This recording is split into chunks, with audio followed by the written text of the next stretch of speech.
ஆத்ம வணக்கம். ஆத்மபிதா சுவாமி சிவானந்த பரமஹம்சர் அவர்கள் அருளிய பிரம்மானந்தம். நமக்குள் மதிப்பிட முடியாத ஓர் தனம் இருக்கிறது. அதுதான் சுக்கிலம். சுக்கிலம் பிரம்மஸ்வரூபமாகும். சம்போக சமயத்தில் ஜீவன் பிரம்மஸ்வரூபமாயிருக்கின்ற சுக்கிலத்தில் போய் தொடுகின்ற நொடிப்பொழுதில் ஏற்படுகின்ற விவரிக்க முடியாத அனுபவமாகும் ஆனந்தம், சிற்றின்பம். இதனால்தான் ஆனந்தத்தில் இருந்து பிறப்பு உண்டாகிறதென்றும், ஆனந்தத்தில் வாழ வேண்டும் என்றும், ஆனந்தத்தில் மூழ்கி இருக்க வேண்டும் என்றும் சொல்லுகிறோம்.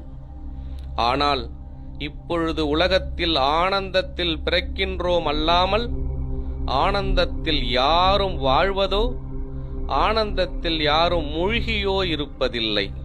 காரணம், சுக்கிலம் இது என்று தெரியாது மதிமயக்கத்தால் சுக்கிலத்தை பாழ்படுத்துவதாகும்.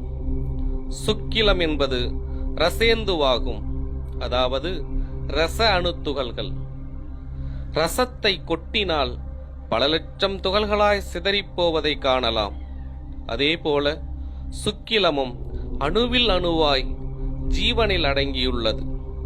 அப்படியுள்ள ஜீவனை வெளியே போகவிட்டு நாசம் செய்யாமல் தன் உள்ளில் அடக்கி மேலே சொன்ன பிரம்மஸ்வரூபமாய் உள்ள சுக்கிலத்தில் சேர்ந்து லயமானால் பேரின்பத்தினுள் மூழ்கி இருக்கலாம்.